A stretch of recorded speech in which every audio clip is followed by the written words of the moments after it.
مقامی طور پر بھی اور عالمی سطح پر بھی ہے. تو اگر اسلام نفرت کی چیز ہوتی تو وہ جو کثرت کے ساتھ اسلام کی طرف لوگ آ رہے ہیں خود پڑھ کر آ رہے ہیں. اور دلچسپ بات یہ ہے کہ اس میں ایسے لوگ بھی ہیں جو اسلام کا مطالعہ کرتے ہیں نفرت کی بنیاد پر، یا کہ یہ اسلام کا مطالعہ کرتے ہیں اسلام کی کمیاں دکھانے کے لیے، اور مطالعہ کرتے کرتے وہ خود اسلام کے مسلمان بن جاتے ہیں. بالکل. اور یہ ان کے حالات جب انسان پڑھے گا سنے گا تو اس کے بعد پھر انسان کو ایک نئی دنیا سامنے آ جائے گی، اور نفرت کرنے والے، اناد رکھنے والے، خوف کھانے والے خود ہی دوبارہ سوچنے میں مجبور ہو جائیں گے. اسلامی تاریخ میں ہزاروں انسانوں کا حال یہی ہے کہ پہلے اسلام سے خوف کھاتے تھے، اور جو ہی اس نے اسلام قبول کر لیا، اسلام قبول کرنے کے بعد اس قدر سکون، اس قدر خوشی، اس قدر راحت، اور وہ چیزیں انہیں ملی. وہ اور بعد میں وہی کہتے ہیں کہ ہم تو پہلے اسلام سے نفرت کرتے تھے، خوف کھاتے تھے اور برا بلا کہتے تھے، اور یہ سارا ان تمام لوگوں، جو لوگ لکھتے بھی ہیں اسلام کے خلاف، جو لوگ بولتے بھی اسلام کے خلاف، ان کے پھیلائے ہوئے غلط فہمیوں کا نتیجہ. میں کتاب کا حوالہ دینا چاہوں گا مفتی صاحب، یہ Islam and future of tolerance, Sam Harris جو ایک اسٹانچ ایتھیسٹ ہے، ان کی ایک وہ ڈائلاگ ہے، دوسرے ایک مسلمان سے بات آ رہی ہے، حارث مازدی سے. اس میں وہ کہتے ہیں کہ اسلام جو ہے دہشت گردی کا دین، یہ لوگوں کو قتل و غارت پر مبتلا کرتا ہے، لیکن کیا ہم اسلام کی صحیح ریپرزنٹیشن کرنے میں کہیں غلطی ہوئی ہے ہم سے، یا جو اسلام کا صحیح نیریٹو ہے کیا ہم لوگوں تک وہ پہنچانے میں کہیں پر کوئی کسر چھوڑی ہے ہم نے؟ اس سلسلے میں کئی باتیں میں عرض کرنا چاہوں گا. پہلی بات یہ ہے کہ اسلام وہ ہے جو اللہ اور اللہ کے نبی، قرآن اور حدیث اور اسلامی قانون میں ہے. اسلام وہ ہے. اگر مسلمان کسی جگہ پر کسی بھی صورتحال کی بنا پر کوئی قدم اٹھاتے ہیں، ہو سکتا ہے وہ قدم صحیح اور ہو سکتا ہے وہ قدم ان کا غلط ہو. اگر ان کا وہ قدم غلط ہوگا اور اسلام کے نام پر ہو تو ظاہر ہے وہ اسلام نہیں ہے. اسلام وہ ہے کہ جو قرآن میں ہے، جو حدیث میں ہے. اسلام وہ ہے جو اللہ کے نبی نے اور صحابہ کرام نے اور امت کے مختلف طبقات نے دنیا میں پھیلایا، اور سارے عالم میں اسلام پھیلا ہوا ہے. اگر اسلام غیر مسلموں کے قتل و غارت گری کا حکم دینے والا ہوتا تو یہیں بر صغیر میں 800 سال تک مسلمانوں نے حکومت کی ہے، پھر تو یہاں ایک بھی غیر مسلم باقی نہ رہا. بالکل. آج بھی بے شمار وہ غیر مسلم جو مسلم ممالک میں رہ رہے ہیں، کچھ جاب کر رہے ہیں، کچھ بزنس کر رہے ہیں، کچھ وہاں کے رہائشی ہیں، کچھ وہاں کے سٹیزن ہیں، ان کی جانوں کو کوئی خطرہ نہیں، ان کے مالوں کو کوئی خطرہ نہیں. اور اگر کوئی انسان کو کوئی تکلیف پہنچاتا ہے تو اس کی ذاتی غلطی ہے، وہ اسلام کا حکم نہیں ہے. تو غرض یہ کہ اسلام کو یہ کہنا کہ یہ دہشت گردی کا مذہب ہے، اسلام کو یہ کہنا کہ یہ امن کے لیے خطرہ ہے، اسلام کو یہ کہنا کہ انسانوں کو قتل کا حکم دیتا ہے، یہ سراسر غلط ہے اور الزام ہے. اور یہ اس لیے الزام ہے تاکہ اسلام کی طرف آنے والے جو ذہن ہیں وہ کس طرح سے خوف زدہ ہو جائیں اور اسلام قبول کرنے کی راہ میں رکاوٹ کھڑی رہے. یہ ویسے تاریخ کے ہر دور میں رہا ہے کہ اسلام کے متعلق غلط فہمیاں پیدا کی جائیں. خود جناب رسول اکرم صلی اللہ علیہ وسلم کے لیے بھی اس زمانے کے ان کے دشمن طرح طرح کی غلط فہمیاں پیدا کرتے تھے تاکہ مسلمان ان سے متنفر ہو جائیں. آج بھی یہ ہوتا ہے. تو اسلام وہ ہے جو قرآن میں ہے، اسلام وہ ہے جو حدیث میں ہے. اچھا، اسلام اگر قتل و غارت گری کا حکم دینے والا دین ہوتا اور ناحق قتل و غارت گری دینے کا حکم دیا ہوتا تو پھر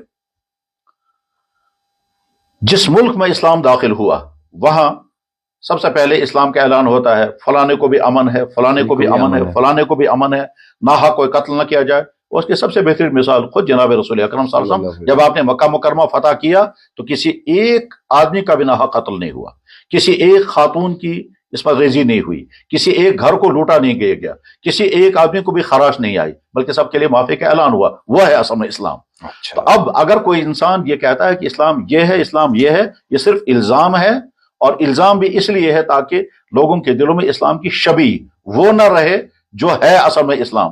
یہی وجہ ہے کہ اسلام قبول کرنے والے بعد میں خود ہی کہتے ہیں کہ ہم تو کچھ اور سمجھتے تھے، ہم مسلمانوں کو کچھ اور سمجھتے تھے. جب مسلمان دیندار مسلمان کے ساتھ ان کا رہنا سہنا ہوتا ہے تو ہندوستان میں اسلام داخل ہوا حضرت خواجہ معین الدین اجمری رحمہ اللہ تعالیٰ کے ذریعے سے، اور ان کے آنے پر لاکھوں لوگ مسلمان ہوئے.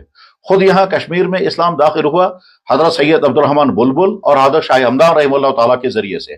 ٹھیک، کسی ایک انسان کا بھی ناحق کوئی قتل ان بزرگوں کے تعلیمات کے نتیجے میں نہیں ہوا ہے.